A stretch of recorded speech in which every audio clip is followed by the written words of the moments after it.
I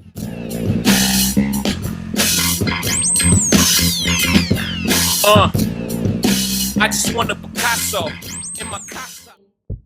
This is an emergency. Hey, Ptolemies. Welcome to Chi-Raq. Hey there, Sharíck LaMay here. So I have had the absolute pleasure of being one of the first to watch the highly anticipated yet controversial Spike Lee joint Chi-Raq, which comes to theaters nationwide December 4th. The plot of the film is influenced from a legendary Greek play, Lysistrata. The film is based in the south side of Chicago, in which the leading lady, played by the amazing Tiana Paris, named Lysistrata, brings the women of Chicago and the world together, organizing a sex strike against violence and murder. Now, I rummaged through Hollywood and I have had the pleasure of speaking to a few filmmakers as well as Chicago natives in the entertainment industry who spoke very diligently in regards to their dissatisfaction with the film after seeing the original trailer. I personally thought the film was brilliant, and after seeing the movie for myself, I am convinced Chi-Raq is a must-see. But let's break down some of the complaints with the film and answer some of those questions Chicago natives and moviegoers everywhere might be holding on to. You just try taking away their guns. Okay, the 30 poppers. One complaint I seem to hear a lot of was the expressed dissatisfaction for what some believe was a lack of Chicago native influence within the making of the film. People actually felt disrespected by Spike Lee. But being that the entire film was filmed in the south side of Chicago, do you think they would just let Spike Lee into these neighborhoods if they weren't wanted? Like, seriously. Spike Lee himself made it a point to include Chicagoans in the making of the film, with the actors such as John Cusack, my girl Jennifer Hudson, Harry Lennox, and Steve Harris. He also gained the help of a local community organization, Purpose Over Pain, a group of mothers of deceased children and victims of Chicago gun violence who spent time with the cast and were actually in the film. Mr. Nick Cannon spoke at the LA press conference as well about his experience with some of the local peacemakers in the area who guided him through the city. Surprisingly, amidst much flack, yes, Cannon, the man behind Wild 'N Out, host of America's Got Talent, and the star of Drumline, not my favorite, but he had a stellar performance in the film and has been very vocal about his experience in Chicago and the changes that are needed. What's up, Spinner? Other naysayers of the film expressed dislike for what they thought was a lack of seriousness within the film. People wanted another Boys in the Hood or something similar to The Wire, not a Shakespearean-like play with rhyming couplets and verses, not to mention an outlandish approach to the ending of gang violence. A sex strike, really? Well, some rather serious points in regards to gun violence and the state of the black community are raised within the film, and actual numerical facts and statistics are used. But without giving too much away, I was rather impressed with the conversation about political propaganda, even as it pertains to mass incarceration.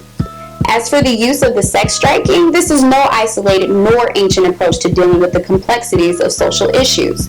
Successful sex strikes happened in Nigeria during the Second Civil War, and more recently in 2014 in the south of Sudan. In 2008, the German-French romantic comedy Absurdistan chronicled the use of sex striking in the Soviet Union.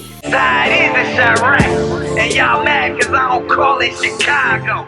And lastly, yes, this movie is a satire. It is humorous, it is controversial, but let's take a look at the actual definition.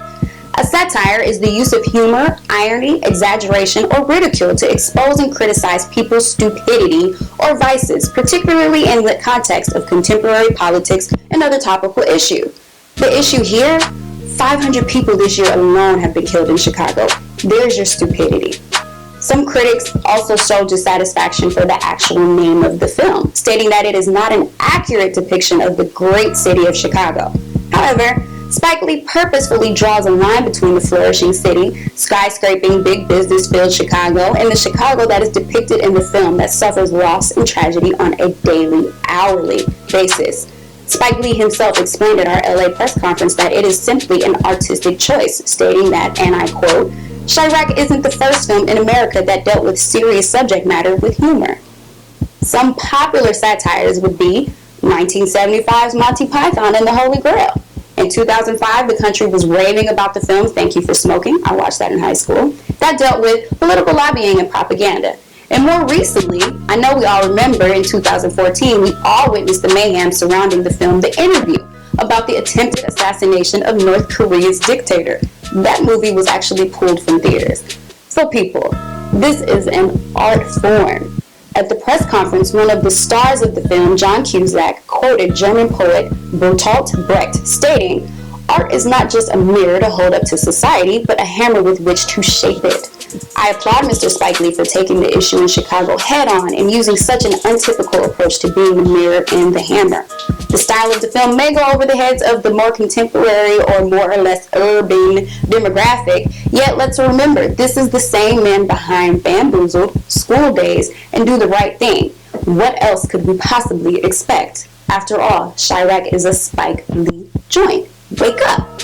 I am in no way saying the film is perfect, and it had some head-scratching moments, even for myself, but all in all, the message is profound, and we all need to support the movement towards ending gang violence.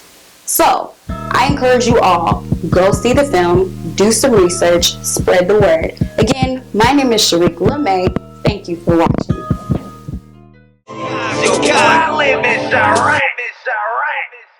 Peace! This is an emergency.